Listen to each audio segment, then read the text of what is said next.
మీరే డిసైడ్ అయిపోండి సార్. మీరు ఓకేనా సార్? Sir yes. కాదు, ప్రతి గ్యాంగ్లో ప్రతి టీంలో ఒక హుషారు మనిషి ఉంటారు కదా. నాకైతే ఇక్కడ ఈయనే కనిపిస్తున్నారు మొత్తంగా మా డైరెక్టర్ గారు. సో భిక్షు గారి మాటలు ఇప్పుడు వినేద్దాం. ఫస్ట్ మా కులదైవం కొమరెల్లి మల్లన్న తండ్రి. నేను అనుకు నేను అనుకుంది ఇక్కడ నేను చెప్పాలనుకుంది మనసులో ఉన్నదంతా చెప్పు ఇస్తాడు జై తండ్రి. ఎక్కడ ఇలా చూసి భయపడతట్టు, ఎక్కడ కన్ఫ్యూజ్ కాకుండా జై తండ్రి, అది ఒక్కటి చాలు. ఇక్కడికి వచ్చిన మీడియా మిత్రులకు, స్టేజ్ పైన ఉన్న మా టీముకు, మిగతా అందరికీ నా హృదయపూర్వక ధన్యవాదములు. ఇక నాకు ఎప్పుడు ఒకటి అనుకుంటోని, మా దోస్తులతో ఒక ముచ్చట అంటోని, అరే భిక్షు భిక్షు అంటోడు ఎప్పుడో వెనకడో పుట్టిండు, అమ్మ ఈయనెవడు తిడుతోలు లేడు పొగుడుతోలు లేడు, ఎవరో ఒకరు రావాలరా, తిడుతోలో పొగుడుతోలో ఉండాలరా మనకు జీవితంలో అనుకునేది. ఏ దేవుడు తదాస్తనుడేమో కానీ టీజర్ రిలీజ్ అయినాక ఇక నన్ను తిట్టడం మొదలు పెడితే ఈ భూమి మీద కాదుగా ఆకాశానికి వెళ్ళిపోయినా. ఏది ఘటొక్కతుడు తిరుమలలో తోటరాముడు తిరుగుతూ ఉంటాడు పైన. ఇక కొన్ని రోజులు టీజర్ కొన్ని గాలి తగ్గేంత వరకు 1 నెల రోజులు 2 నెలలు అక్కడే తిరుగుతూ ఉన్నా, అంతగానో తిట్టిరు. రైట్. అయితే ఏంటంటే చాలామంది నెగిటివ్గా తిట్టారు, కామెంట్లు పెట్టారు, వీడియోలు కూడా చేశారు, ఆ సినిమా ఇలా సినిమా అలా అని. అయితే నేను ఒక హామీ ఇస్తున్నానండి మీ అందరికీ. ఈ సినిమా మీరు కామెంట్లు పెట్టిన అందరికీ, నేను కామెంట్లు వద్ద అందరికీ ఒకటి మాట ఇస్తున్నాను. నా ఎంటికలు ఊసిపోతున్న నెత్తి మీద ఒట్టేసి చెప్తున్నా, మీరు 15th ఆగస్టు రోజు ఈ సినిమా చూసినాక మీ కామెంట్లన్నీ డిలీట్ చేయకపోతే ఆ థియేటర్ ముందే మా అస్టేట్ గాని తీసుకుపోయి ఉన్నట్టుగా కూడా గుండు గీకించుకుంటా అన్నే. అంటే అంటే మీరు చూసిన టీజరే చూశారు, కానీ సినిమాలో ఇంకా ఇంకా మీ ఏం చెప్పాలనుకుంది ఏమనుకుంది అదండి కంపల్సరీ అదే చేస్తాను.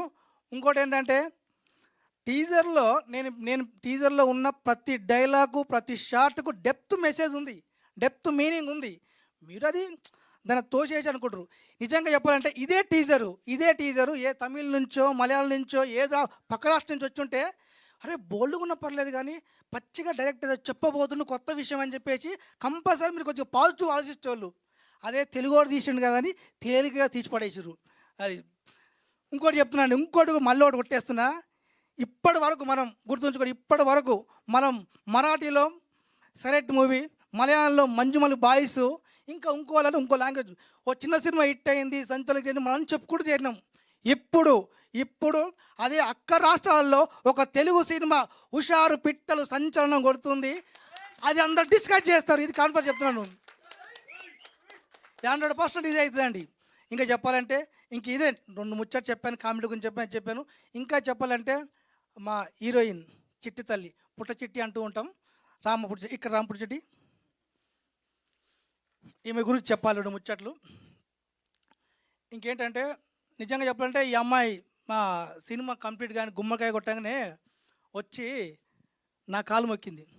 Sir blessing sir, first movie చేసినని మొక్కింది. నిజంగా చెప్పాలంటే చిట్టి తల్లి, నువ్వు నా కాలు మొక్కడం కాదు, నేనే నీ కాలు మొక్కుతున్నా. ఎందుకంటే నిజంగా నేను ఒక పుట్ట చిట్టు అనే క్యారెక్టర్ నేను రాసుకున్నా. ఆ రాసుకున్న క్యారెక్టర్గా అమ్మాయి ప్రాణం పోసింది. టీజర్ రిలీజ్ అయిన తర్వాత ప్రాణం పోయేలా అవమానాలు ఎదురైనా మళ్ళీ ఇక్కడికి వచ్చి డేర్గా నిలబడి తన ప్రొఫెషనల్ నీ అవ్వ తగ్గేదలే అని మళ్ళీ నిలబడ్డదంటే ఎంత ప్రొఫెషనల్ ఉండాలి, ఆ కథ మీద ఎంత నమ్మకం ఉండాలి.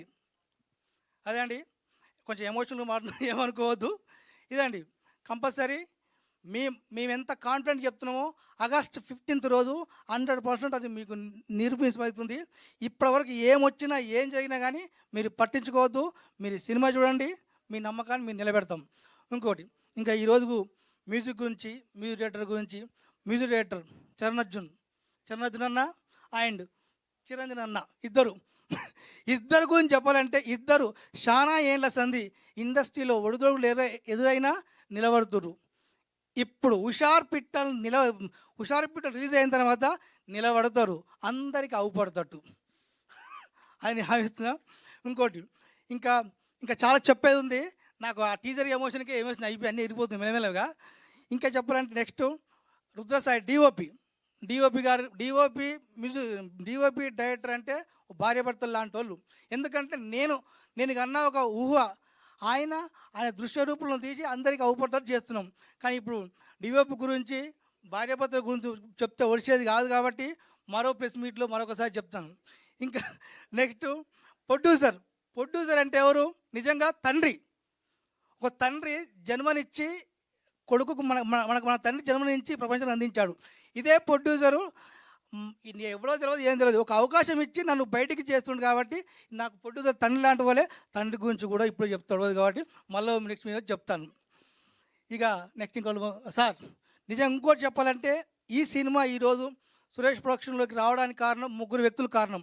ఒకటి మార్తాండ్ కె వెంకటేష్ గారు, 2 దేవికృష్ణ కడియాల గారు, ఇక్కడ అట్మాస్లో ఉంటారు, 3 బెక్క వేణుగోపాల్ సార్.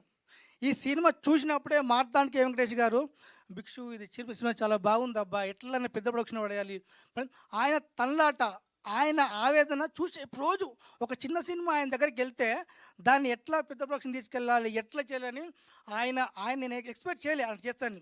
అప్పటి ఒక ప్రొడ్యూసర్ బాగుండాలి, ఒక ప్రొడ్యూసర్ బాగుపడాలి, ఎట్లా సినిమా తీసినోడు ఎట్లా బయటికి అని చెప్పి ఆయన ఎంతగానో ట్రై చేశాడు. నెక్స్ట్ దేవికృష్ణ కడియాల గారు, ఆయన కూడా ఈ సినిమా గురించి చెప్తూ ఆయన కూడా చాలా సార్ మార్తాండ్ కె వెంకటేష్ గారు అండ్ దేవికృష్ణ కడియాల థ్యాంక్స్ అండి. నాకు ఇండస్ట్రీలో సినిమా రాగానే ఒక పెద్ద ప్రొడక్షన్కి మీరు చెప్పడం, మీ ద్వారా సినిమా రిలీజ్ అవుతుందో సంతోషం. అట్లనే ఆయనతో పాటు బెక్కన్ సార్, ఆయన కూడా ఇక ఇద్దరు సరిపోయి ఇంకొక ఆయన రథం, ఆయన ఒక్కడ వచ్చిండు సినిమా తక్కువ సినిమా చూసిపోయి వచ్చింది. సార్ మీ గురించి చెప్తాను ఒకరోజు, ఈరోజు నాకు ఎమోషన్ ఎక్కువైపోయింది. అందరికీ మళ్ళొకసారి మళ్ళీ చెప్తాను. అందరికీ హాయ్ అండి, బాయ్ అండి. అసలు టైమింగ్ ఇమోషన్ ఒకదాంతో ఒకటి పోటీ పడ్డాయండి మీ స్పీచ్లో. దేనికదే అదరగొట్టేశారు. Thank you so much. Producer Venkat Yadav గారి మాటలు విందాం. ఈరోజు